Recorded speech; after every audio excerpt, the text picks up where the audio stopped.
and I just might have to grab myself a dirty Steve.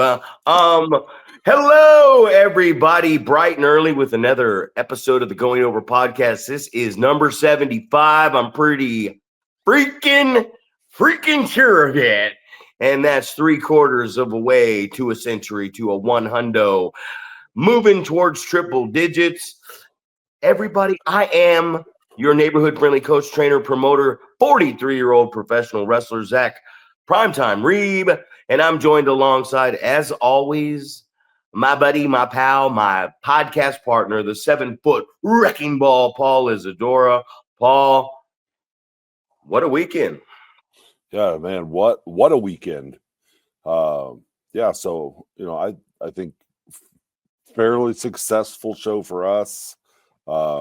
I feel like a lot of fans came up and talked about how much they enjoyed it, and feel like it's gaining traction, so, and I don't know, we talked about what the factors are, what led into what's going on. Is it new people that are influential having getting their eyes on the product and spreading the word? Is it just by way of what's been going on, just continually doing the promoting and like you said before, you're like, hey, you flyered for this show, but also that stuff is out there now that people maybe grabbed a flyer and they couldn't make it to this show, but now they know about what's going on. They know about the product. It's something where you're getting some saturation, and someone maybe didn't come to a show, but they took a flyer, so now they looked at your online presence, and now they're following along with that, and now they know when the upcoming events are. So as much as I believed in, like, oh well, you have a small turnout, you're in a bad position. It's the realization that stuff is getting out there and getting in people's hands, and you continue to flyer month after month, and the culmination of all of that stuff is what's probably growing the product, and obviously trying to get into different markets and things like that, and hopefully drawing more people in. But on top of what was going on here in Reno, it sounds like the training seminar in Sacramento went pretty well as well. Successful, lots of people there, a lot of learning going on. So that's exciting, and to me it's like, how cool would that be if you got to put on a show with a lot of those people that just got so much knowledge over this weekend. Like, how much better is pro wrestling going to be as a result, and how quickly are we going to see all the learning that happened, man? I don't know, man. I can see the excitement in your eyes right now. How excited you are to, grab some new guys, and maybe guys that you've already been using that, gain some more knowledge this weekend, and, and how much better that's going to make our shows. Routine, repetition breeds discipline. How long are you willing to endure? How hard are you willing to work? Are you going to show up? And yeah, there was a lot going on this weekend. There was some shows going on, 2 shows up in Reno, Sparks area. There was the biggest seminar. There was the WWZ show down there. I don't know what else goes on, but I know locally every weekend there's just an abundance of professional wrestling going on. So congratulations to Big Ugly and the Ugly Dojo. I know when you're putting something on like that, you don't know what the turnout's going to be. You don't know what the expectations are. So it's something that he clearly has talked about wanting to do more of. And, like I said, I wasn't able to be a part of this when I talked to him before because of this show we had, and neither were you. So, congratulations to him, man. It's nice it's nice to see all this stuff going on, right? And it's nice to see all these guys who've been doing this for a very long time. And what it is wherever we go, it's giving back. Every weekend, it's giving back. So, funny little story before we get going, and which is going to lead into the topic. But so I'm riding home. We got a carload of guys. We got like 3 new students in the car. Great time. We got the kid who did the ring announcing. Shout out to Pogson. And for the first time in 43 years, as we're sitting down eating that pizza afterwards, the camaraderie, the lady comes out and says, anchovy something pizza. And we all look around and we're like, fucking anchovy pizza. I've never heard anybody order that in my entire life, except hearing it on the Ninja Turtles, Michelangelo. And it's the kid. It's the very original odd kid that gets that. And he owned it and he ate it. And I had to have him slide it over and smell it. But we're heading home, and it's got to be damn near midnight, close to. And my boy Sparky Ballard messages me and says, hey, I'm up if you want to talk, because that's what we do now. We talk. And he was at the seminar, and he was just running down the seminar. And, I wanted to know. I know you wanted to know because we couldn't be there. And a lot of the people we know are there. And he says, I gravitated towards the Oliver John ring. And he says, Ollie had a big crew of guys, and he was working on the lockup, rounds and rounds of the waltz and the lockup. And that's what I want to talk about today with my experience yesterday as well, and a lot of experience with training guys. But, Ollie knows. Ollie knows. I worked with Ollie for a very long time, and that's the first thing we do in wrestling. That's where we connect.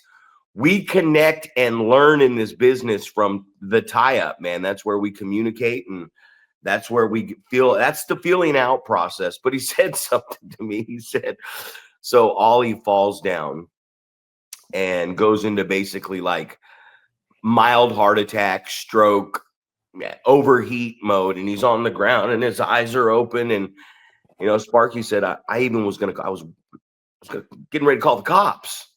And they said they finally got him some water in there, and they didn't know what was going on. And Ollie took a drink of water. And, I wasn't there. I'm going by what Sparky says. And he says, hey, what'd you guys think? And they're like, what the fuck? And he was working them.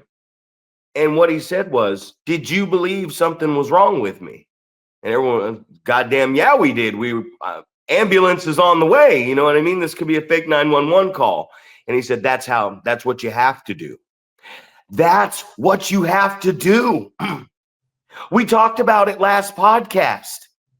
If I shove something up your ass, if you yawn, I stick my finger in your mouth.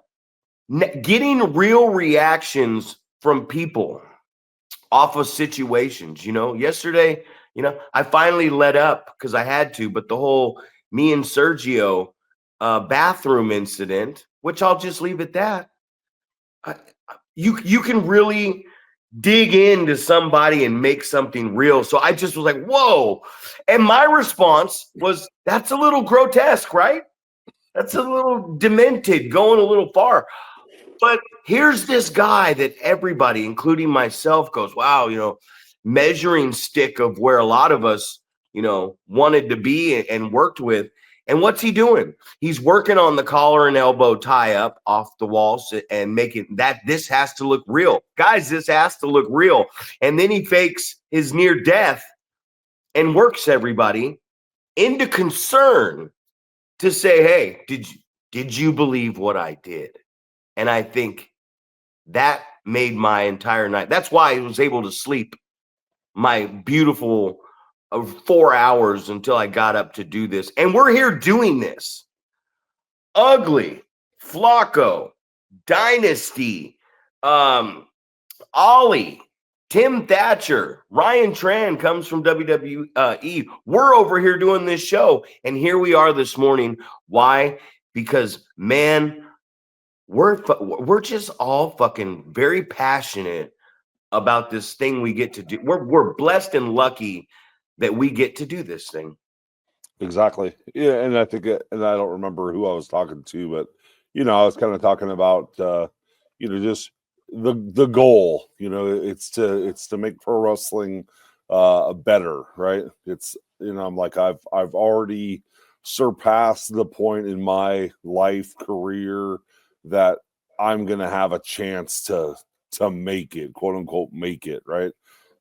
That I want somebody else to have that opportunity, so that just passing on knowledge. People are like, why are you standing in a circle of wrestlers after the show explaining things about the show, right? Your takeaways and things like that. Why are you doing that? I thought you're just running a wrestling show.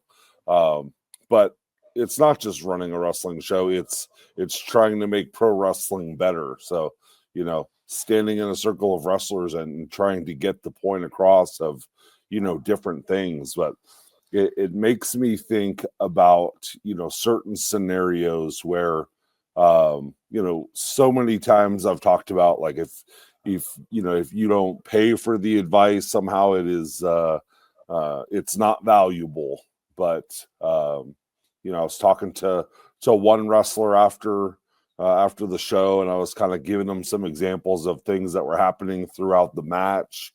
And I gave them a little bit of feedback on what was going on, and his first reaction is, somebody that has achieved way more than I have in pro wrestling also gave him the same advice. And I'm going, well, what the fuck is going on? And I was discussing this with my daughter last night. It's like, somebody who has been where you want to be is giving you this advice, and for some reason you're ignoring it, right? Because you know better. And then so it just made me laugh, because I was like, hey, this is something I noticed about your match. This is something that I would suggest you change. And he goes, oh yeah, I've heard that before from fill in the blank, the famous wrestler guy. And I'm like, holy shit, man, are you paying attention to what these guys are telling you? I think about, like, yeah, well, Pete Rose was telling me how to hit for average, but I mean, I'm a power guy, so I mean, why would I take that advice? I'm trying to hit home runs out here, and and Pete Rose is telling me how to hit for average, and it's like, well, what's more important here? Like, getting on base and not getting out, or the pursuit of trying to hit home runs, and probably striking out a lot in the process, and making a lot of outs in the process. Is like, what's the priority here? Who are you going to take advice from? Do you know better than the people that have been through this and been to the mountaintop? So it is, as much as we think, hey, we're giving these people great advice and we're telling them things, it's now the kind of the realization that other people are also giving these people great advice, and they're not listening to these people who are, far beyond my level of expertise in this business, and they're also not listening to that person. So as much as sometimes I get frustrated about giving people feedback and them not listening to it, it's not just happening to you and me. This is the same thing that's happening to these guys that have been to WWE, potential Hall of Fame guys. They're also giving people advice that people are also not listening to. So it was like, it was the sigh last night. It was like, okay, perfect. So I'm not the only one that's seeing things that don't look good, and I'm not the only one that's pointing them out. There's also people that made a living doing pro wrestling for decades that are giving people advice, and people are also not listening to those people. So yeah, so a big sigh for me that it's like, it's not just me. It's not just people are disregarding things that I'm saying. It's also people are disregarding people that, people that have made a living off of pro wrestling are telling them as well. So it's like, okay. This goes on everywhere. It goes on. It goes on at the pizza place when you walk. Oh, I'm sure. Yeah. I got my pizza last night and I was like, what the fuck is this? I'm like, it looked like this thing was just a bad order that had sat in under the heat lamp. And they heard my order and were like, this could pass. Right. Let's see if we can take this guy's money and bypass this. And I got my pizza and I was like, hey, where's the linguiça? And I was real polite about it, and that marches over to pro wrestling because it's like, can we get away with this? Can I get away with not paying you this month, but still training? Can I get away with squeezing on a show? Can I get away with not paying a ticket? Can I grab this for free? So instead of people doing like the right thing with integrity and being like, no, this person's putting on a show and this is their business, or this guy's running training and this is how they fund their business, and you still got to pay the bill. So when people are trying to get one up on you, whatever it is, and I give the same advice to everybody at work. Yesterday caught me off guard, right? Because I've been working a lot of new guys lately, and you like to put me in there with new guys. And I'm coming out of the bathroom, the fans are coming in, and Larry runs up to me and he's like, hey, Zach. And I'm like, hey, hurry up, man. The fans are out here. Like, I'm not going to stand out here and have the conversation. And we're like 20 minutes before the show starts, and he says, hey, Juan's going to be your referee. You're one of your new guys. And I look over and I'm like, hey, Juan. And I'm like, have you ever ref before? And he goes, no. And I go, what the fuck? And Larry goes, don't worry. I worked with them a little last practice. And I'm sitting here going, I don't give one shit if you worked with him for the last week.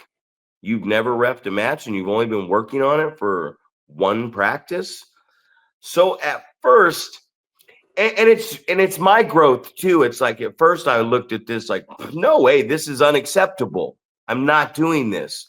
And then I had a different look. I was doing the angles with the referee, and I'm like, oh, fuck, man. Just listen to me in the ring. I'm gonna be out here teaching live, a live course in front of the audience tonight. So if you'd like to join my seminar, sure, hop on in, right? Play my damn music.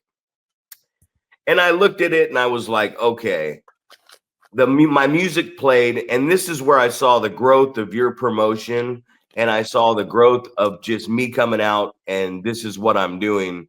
I'm no longer worried about like telling these stories and stuff. When I went through the curtain, it was the most comfortable I ever felt. Like the audience has grown, and I didn't have to say shit, and I just stood there and looked around, and they acknowledged me. They acknowledged me, Mark. They acknowledged me, Paul. And I was like, all right, this is cool. This is cool because now I don't have to do now my stroll to the ring where I'm not going to scream and yell, because why would I do that? Why am I mad at anybody? But now my stroll to the ring is even better. And I got in there, and that's where we went back. I went back to the Ollie thing, because when I was with Ollie, we always worked on locking up, man. And you know how important I take this stuff at like training, like, hey, grab a partner. We're going to put 10, 15 into locking up, pull it to a headlock, hammer, whatever. Let's get comfortable doing this, because it's the very first thing you do. And I realized when I was walking around and I finally got in there and I had the heat and everything was ready to go, and my opponent had him going too. We included the ref and how inexperienced he was, and everything it was all there, right? Like it's all here pieced together. And then I walk around and I'm like committed to my tie-up, right? And I say this, and it's going to sound funny to a lot of people, like, I'm all in, baby. I'm ready to snap that collar. I'm hot, And the guy I'm looking at is just like, he's very stoic, and he's got like almost like this weird amateur wrestling thing. And he just like grabs me, like, and I'm like, what are you doing? You know what I mean? And I'm like, all right, let's work a little bit. And so when we broke apart, I went to lock up a second time. I'm like, we gotta make this contact and initiate this lockup. I need to be able to talk to you. I need to feel If I need to tell you to loosen up, lighten up, calm down, I need to know. We need to breathe. We need to connect, man. We need to. And he did it again. And I was sitting there and I was like, what the fuck, man? And something happened and I like looked over at you. So that hard cam shot of me, I worked that hard cam more than I ever worked that hard cam because you were standing there. And I told him backstage too, I said, yeah, if you're not going to lock up with me, tell me you're going to do something else like that. Like, hey, sometimes I don't lock up. And I realize the importance of it because that lockup that's where we connect. That's the feeling out process. And I talk about it all the time is like, we got to work on that. We got to work on that lockup because the rest of that match can go to shit. And one thing that this young man said was, I blew up. I was gassed on my entrance because I didn't realize like the elevation.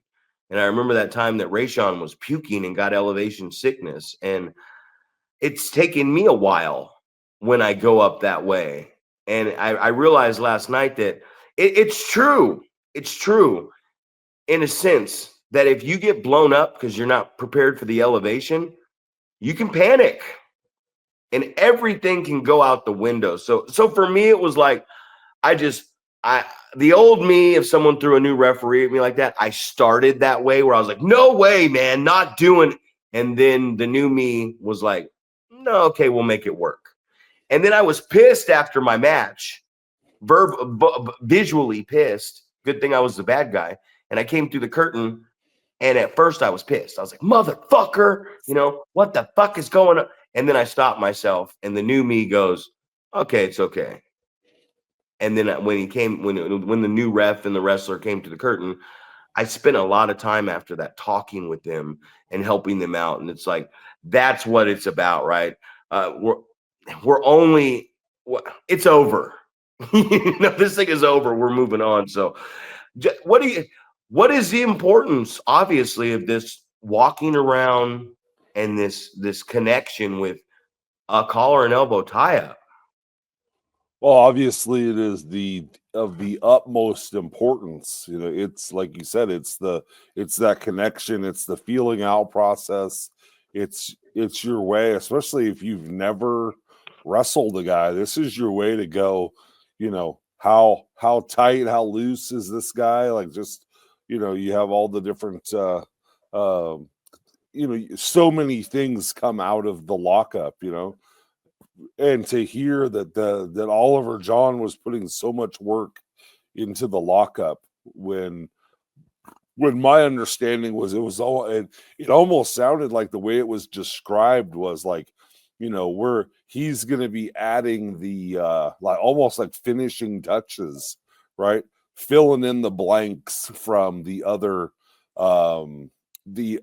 rings, just kind of, and to hear that like what he thought was the most important thing was the lockup, and you're gonna go rounds and rounds with the guys in your ring, and all you're gonna do is work on lockups because it's that important. I think says so much. That's like, and I don't know how many times you've said that as well. It's just we're not doing it enough, right? If you're not starting off your class and breaking a sweat by, locking up with people and working on that is, I mean, I don't know if we're over exaggerating saying that it's, 90+% of matches start with a lockup, I don't think it's an exaggeration. I think it's, the majority of the matches do, right? It's wrestling. I'm trying to get my hands on you, and that's how I describe when I'm locking up with people. Like I'm trying to reach in and grab a hold of you because I want to get my hands on you so I can be in control of the match, right? And for me, it's not necessarily I'm working heel, so I'm calling the match. It's I want to be connected so I can kind of feel it out and see what direction we're going, and I can maybe dictate the pace a little bit, or I can slow you down if you're the heel, right?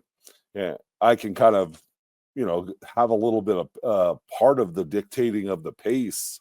So yeah, just so important. And it's just, it almost sounds funny to go, one of the guys that is going to be, the finishing touches and, filling in the blanks, the little gaps that maybe that aren't covered in other, in the other rings, that he's just going with like pure basic, things you're going to do before you learn all the other stuff, that he's going right back to basics. But it doesn't surprise me that's something that Oliver John is going to put emphasis on. It's like you said, you when you're training with him, that's a point of emphasis, and I've seen so many times. Yeah. That's why he's old school. Old. No, but I was just saying, like, I don't know how many times I've watched him, putting on a seminar, and that's he emphasizes that so much, man, because it dictates intensity, intent. This is a fight, right? I'm trying to feel you out. I'm trying to gain the advantage. Like, it does so many things, the lockup, and it's just I don't know if you want to say it's refreshing to think that, because I can see other perspectives of, I paid $100 for this, and this guy's gonna show me how to lock up. I already know how to lock up, right? Because you know how it is.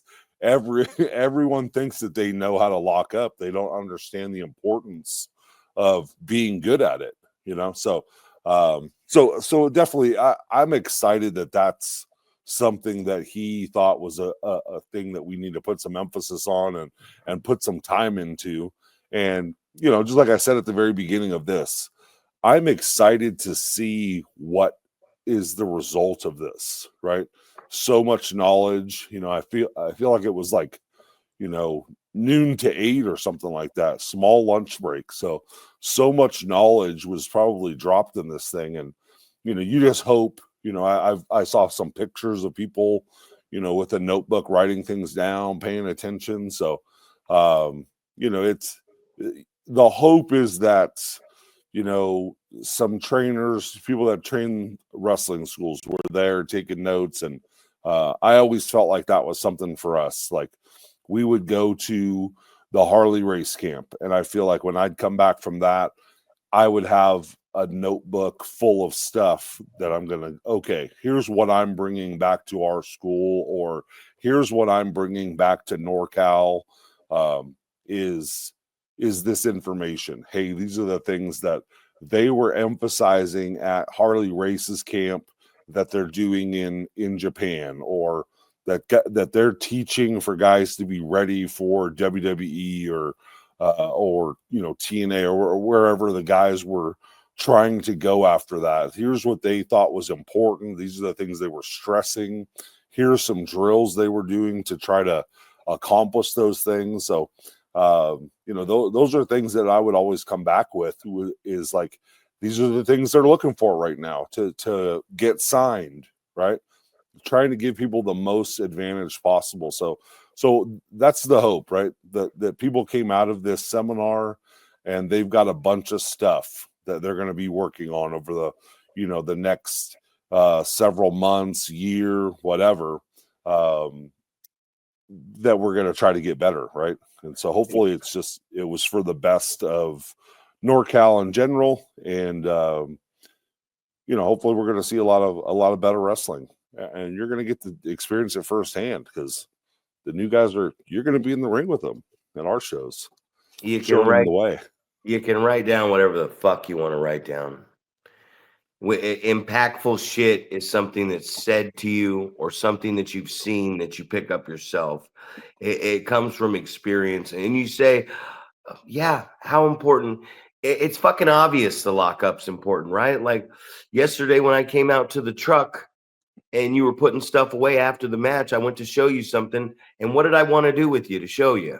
Lock up. Lock up. What do we do when we walk in the fucking building with somebody that we haven't seen in a while, we're like, we don't go, come here, I'm going to give you a fucking Michinoku driver to say hello.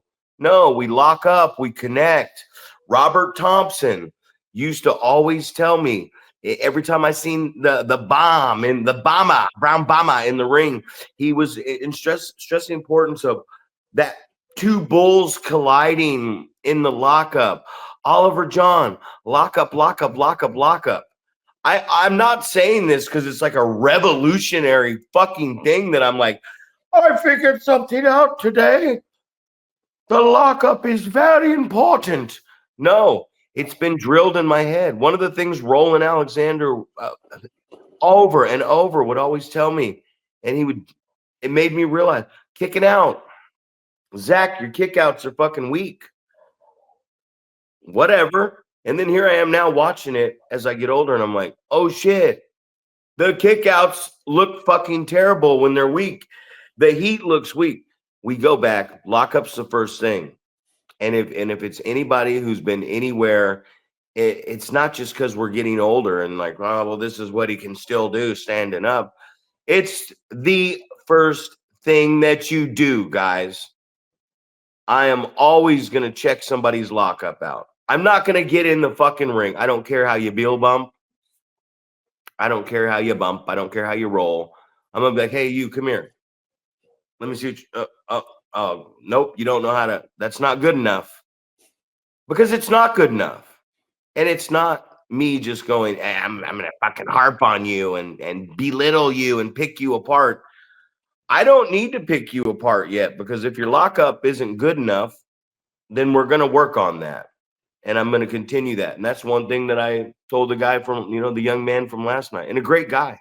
You know what I mean? Great guy. Love talking to him. Great conversation. Eager, hungry, just like all these young. I don't doubt that everybody wants to do this. There's not that doubt in my mind. It's great to see everybody. I saw Oregon Pro Wrestling did an open tryout, and they had like fucking, it looked like damn near 60 to 100 somewhere. I mean, that's a big stretch like in the process, but you're like, fuck. There's a lot of people, men and women, coming out to do this pro wrestling thing. And it's getting very popular. And it's I used the word earlier, an abundance. There's an abundance of professional wrestling going on.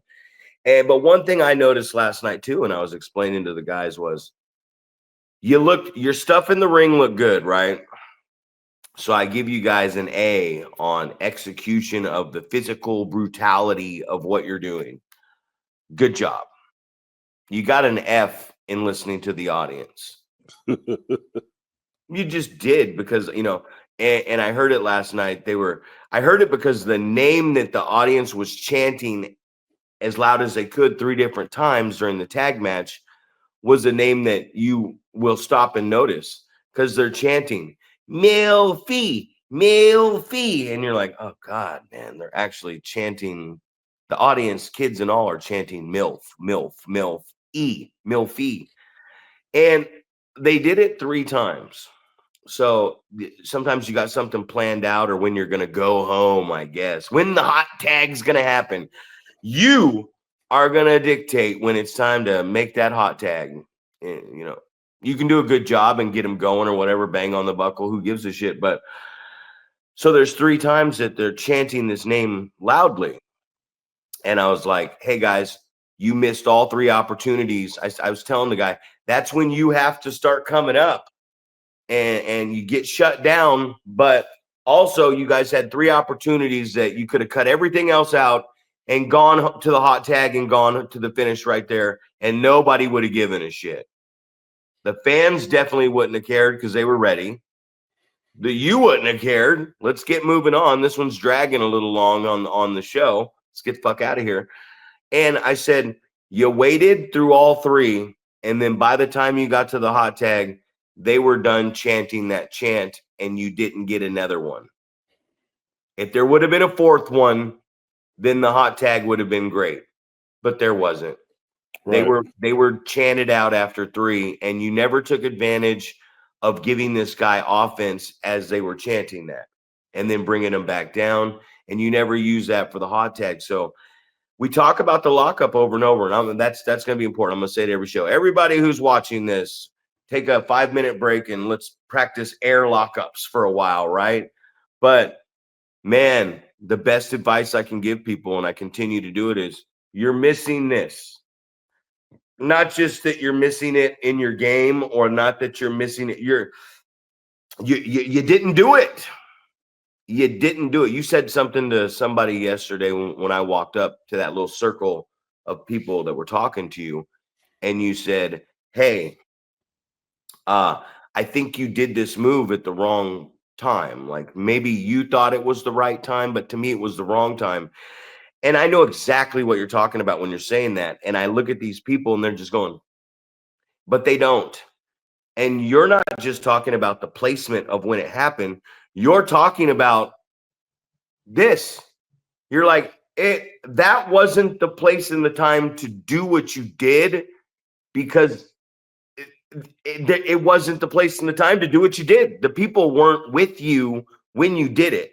So just between us and listening to that conversation, what were you trying to tell the person about that, the place and the time of that move? Well, it was the thing was just like you're saying, it's a big devastating cutoff type thing, where I think it's like the placement of that needs to be just like you were talking about. The crowd is coming up for the baby face, and you're letting them fight back a little bit, and then you're wiping them out with this big devastating move, which is not where it was placed. It was placed, somewhere completely different. So, and I also think like the big devastating moves, you put those in the end somewhere, especially the ones that you perceive as that could be a finish, right? If you go, hey, that looked like you knocked the dude's head off, that could be the finish. And we've talked about it. You and I have talked about how we think that should be a finish that this guy uses, right? Because it just looks so devastating, and that it would knock you out or do some serious damage, right? It needs to be placed somewhere else, right? Yeah, Yeah, because it's on that left side too, huh?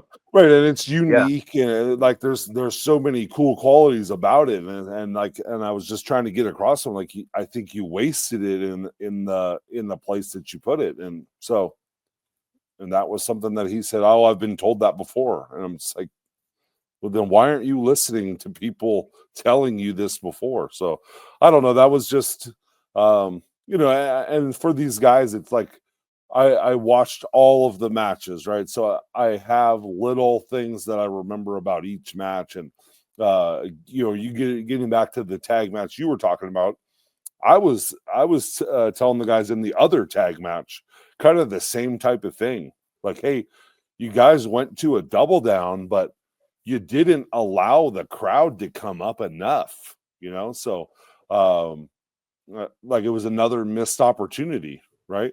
Like I thought everything else was fairly good, and then it's just like, but you rushed it, and you rushed to get to the finish.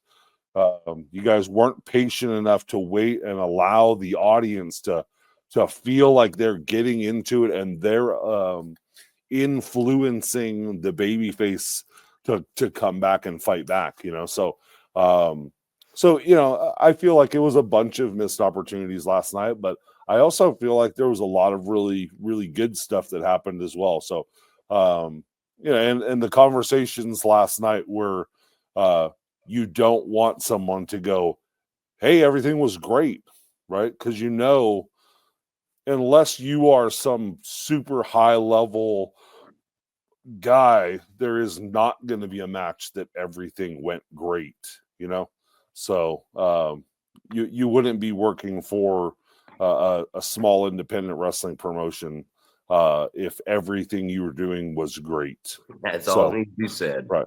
But and that kind of leads into another thing that we had talked about over this past week, and that is, us being a small independent promotion. For some reason, just as of late, I've been having a lot of people reach out looking to get booked, right? So it's maybe a little bit of, I don't know, instruction or some advice on how to reach out and get booked, man. It's like, so I have these people, they reach out, and I know we talked about this. Like, I feel like we broke this specific subject down for an entire podcast, but this was just a recent scenario that, I don't know. It just made me laugh. And I was, I went to bed way too late last night because I was up talking to my daughter about pro wrestling. She doesn't live here anymore. So she's like, "Oh, Dad, I just want to wait till you got home," and blah, blah, blah. Right. And then we ended up talking till 2:00 in the morning. So, but it was, a lot of it was, we were talking about this situation where these guys reached out and we want to get booked. Right. And I was trying to give these guys some advice of, like, and I think I actually worded it exactly like that. Hey, word of advice. If you're looking to get booked, you need to do some things, right? You're not a huge proponent on sending a resume. I am, right? I like to see, where did you train? What are the places that you've worked? Seminars maybe you've gone to. For me, it's always we talk about the, certain degrees of separation, right? I might not know the guy that trained you, but somewhere in the lineup of information you're telling me, I'm gonna know someone, or I'm gonna know someone who knows that person, and I'm gonna be able to do a little fact checking. So I always like that type of stuff. But for me, it's like, this guy reaches out, he tells me, my rate depends on what you need from me and how far I have to travel. And I was like, well, you're reaching out to me, you're soliciting me for a booking. So hopefully how far you're going to have to travel, because you're contacting me, right? And then he types out, "Oh, search for this on YouTube." And I was like, I'm not going to search for you on YouTube. Send me a link to your match if you want me to watch, And I think those are the things that are important, right? Tell me how much it's going to take to get you to my promotion. Give me a link to a wrestling match that I can watch so I can see if I even want to bring you in, right? And then it was just there's no realization of what I'm telling you, which is, if you know how far away you are, you also know how much your transportation is going to cost. So don't tell me this is what I charge plus trans. Tell me what the price is, So I don't know.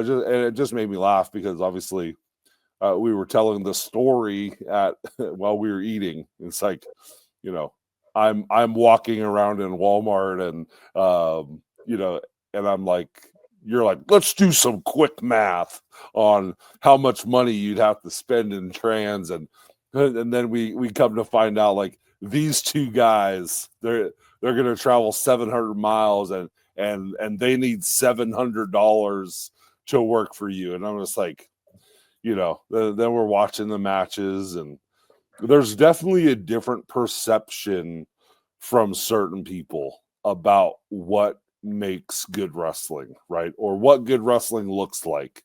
Because I don't know, it is hard for me to think, like, you put on this wrestling match and you thought, hey, this is a good wrestling match to send out to a promoter that I want to work for. This is a great representation of what I bring to the table. And this guy's going to pay me handsomely to bring this match to his promotion. And I'm just like, so many times I know most of the time I'm going to try to watch an entire match, right? As painful as it is, but I know you're the opposite of that. I'm going to be like, hey, what? In this case, I was like, please watch this entire match, knowing that you're going to turn it off 2 minutes down the road. But my favorite part of the whole thing was, you were trying to watch the entire match Mm-hmm. to the point that you go, the baby face is kicking the bigger heel's ass at the beginning. He's getting the better of him, which that's cool. Maybe, you know, he's getting the better of him at the first. So I have to fast forward it a little bit. And then when I stop it again, babyface is still kicking the bigger heel's ass. So I fast forward it a little bit more, and I get to a point where babyface is still kicking the bigger heel's ass, and it just made me laugh because it's like, you know, the heel might have got some offense, but it's probably the type of match that I always hate to see, which is, hey, you give me 3 moves, turn it around, I'll give you 3 moves, right? And then both of us, when we're on offense, aren't selling the other guy's shit. So that was just a laughable scenario that I'm just like, Negligence. We are being terrorized. And that's a great word to use. We are being terrorized. You know, when I was drinking, it's one of the things I learned is, man, I thought I was, hey, fuck you all. I'm hurting. If I'm hurting anybody, I'm hurting myself. It ain't dealing with you. Leave me alone. And that was the furthest thing from the truth. I was hurting everybody around. I was terrorizing my family, my friends, my bosses, my coworkers, people that were trying to help me in this company. Hey, I don't know how many times I could have lost Doc Haywood. Man, thank God that he's like-minded like me and forgiving people and forgiving ourselves, because that's what we forget most in anything we do. And when we sit here and it's like, hey man, the young wrestlers, because we did too. So I get it. I do get it, but I don't get it. They really believe that they do not need to take advice. They really do believe, you know, and that's what I liked about all the people that they had at the seminar. You know what I mean? Is they want to give advice. They're trying to help you. So for people to show up, shut the fuck up and take notes and listen. Hey, if you sat there and took notes on any seminar, you know, it was, you know, I was just in my, you know, when I got here, Bad News said, hey, coach, what's the point of this? What's the point of the seminars? You know what I mean? Because he was listening to me talk to Sparky. And I said, well, it just all depends, man. You know, let's say you got Paul London and Brian Kendrick, and they show up to do a seminar on tag team wrestling. Some guys are going to do a seminar and they're going to be able to talk to you. But you speak of what you were talking about. I mean, what you were talking about those guys, and it's like in their resume, they're putting the seminars that they went to. Like, hey man, check out these seminars. And I'm like, who gives a shit what seminar you went to? And you were like, well, I do, because I can call one of those guys and ask them if they remember these guys. And I'm like, oh, okay, yeah. I don't give a shit, but you do. And that's why we're so good together. And you talked about that yesterday in that group. You see stuff that I don't see, and I see stuff you don't see, and I care about things that you don't give a shit about, and you care about things I don't give a shit about. And that's why we don't argue, because we both understand you're 7 feet tall. I'm 5'11", 6 foot in my boots, maybe 6'1" with my 2-inch lifters. But your perspective of wrestling and my perspective of wrestling, I have to understand your perspective, and you have to understand my perspective, because I have to go up here with you and you have to come down here with me.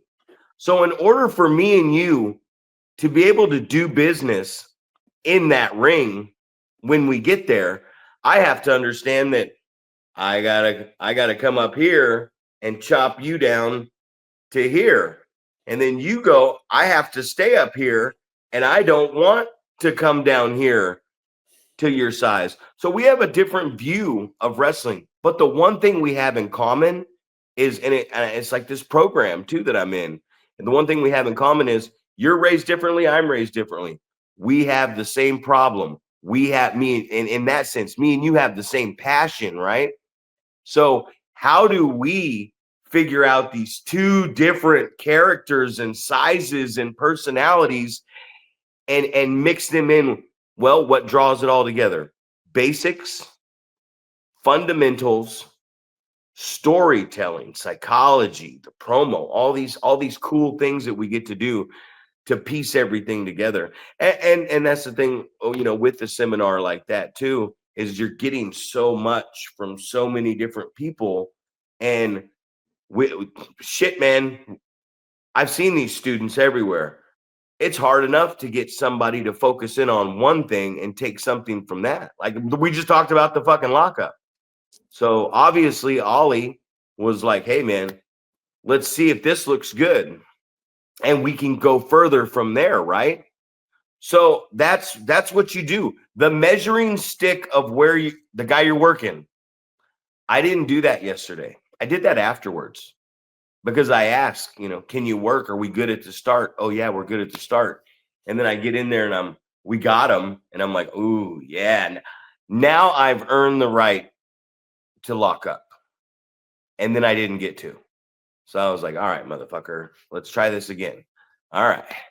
I'm ready. I've earned the right again. I'm ready for it.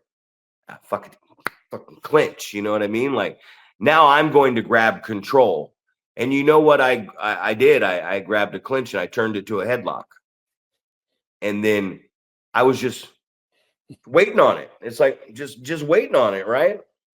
Hi.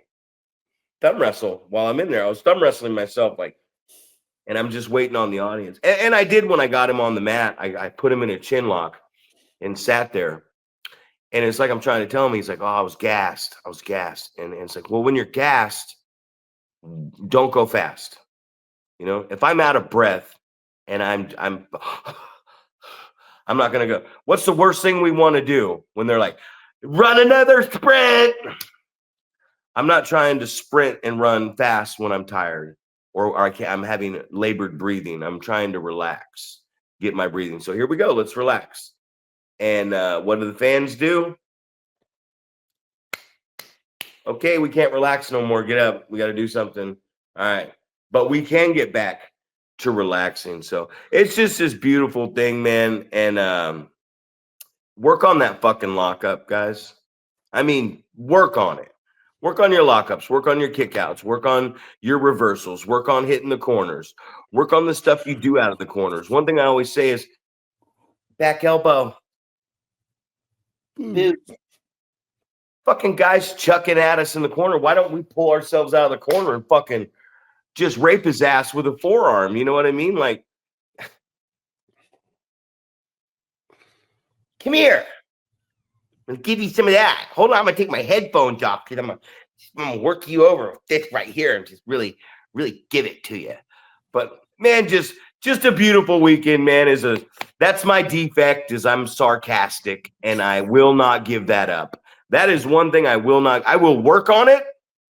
I will talk to my higher power, and I will work on that defect and that shortcoming. But I don't want to give it up. I enjoy it. There's so much dumb shit that happens every day. How am I not supposed? If I was to say to everybody every day what I really wanted to, like you do in your match reviews when they send you a match, if I was to say that, nobody would want to talk to me. So I use sarcasm. I'm just like, oh, really? Yeah, okay. Hey.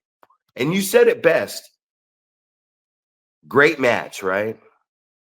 The worst is when the guy himself who just wrestled labels, he informs everybody in the locker room. It was a great match. I stole the show. Don't be a mark, okay? If you think we're talking about you, we fucking are. If you have been doing this less than 15 years and you come in the locker room and you are touting that you had a great, amazing match, you didn't. You didn't. Nobody that tells, even if your match was great, if you come back and say your match was great, you didn't have a great match, because the true greats of anything don't need to tell people they're great. They don't need to tell people they're fucking tough, and they don't need to tell people that they're fucking real. Somebody else will tell them that for you. And you know what, Paul? 5 minutes. 5 minutes remain in this podcast. But it's just a beautiful weekend, man. Every weekend seems full. I got guys now. They're asking me, hey, you want to go to the show this weekend? Me and my mom are heading down there. We're going to this. And then Sparky was like, hey, was that Ethan Reno at the show? He's like, I said, yeah. He goes, I thought so. He's like, I didn't realize it was Ethan Reno at the Stars of Wrestling show, because I'm like, why would fuck he be down here? You know what I mean? And he's like, tell him I said I'm sorry, because I shook his hand, and as he went walking away, he had the Letterman jacket on that said Reno, and I was scratching my head. I was like, fuck, is that Ethan? And he didn't realize it was Ethan. You know? Yeah.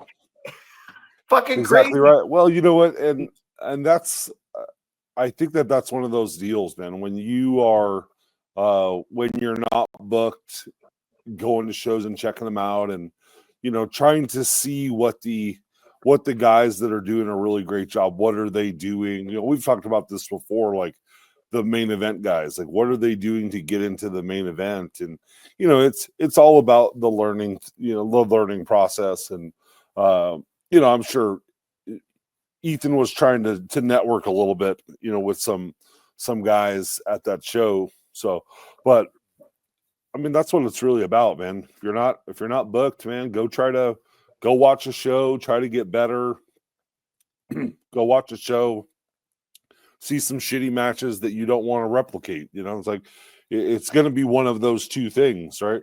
You're going to see something that you go, hey, I can add that into my game, or I want to know how that guy does that, and I'm going to go ask him, or whatever it is. There's always these learning experiences out there. And especially with so many shows going on, there's a lot of opportunity to learn,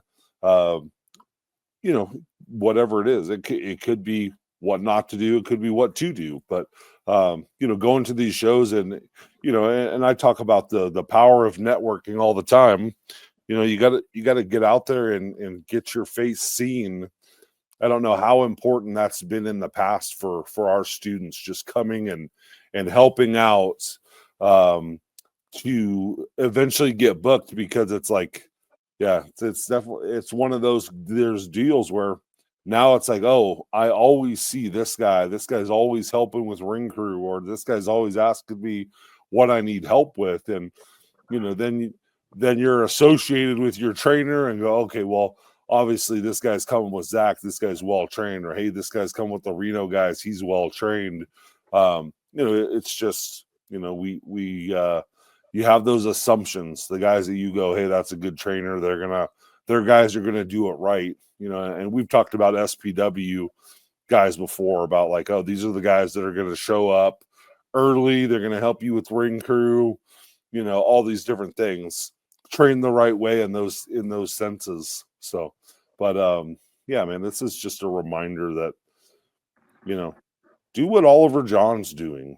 Make sure you're getting those fundamentals and basics, and work on them, get repetitions, because I think that's probably the issue is people think, oh, that's not the fun stuff. I don't get to do the moves, so I'm not going to work on the lockups and things like that. But they just don't realize that that's such a huge part. 90+%, right, of every match is going to start with a lockup. So it's very important that we're good at that, and we know how to do those things, and we're comfortable, making it look like a fight, right? We're in some sort of conflict, and we're this is how we're going to establish the upper hand, or not the upper hand.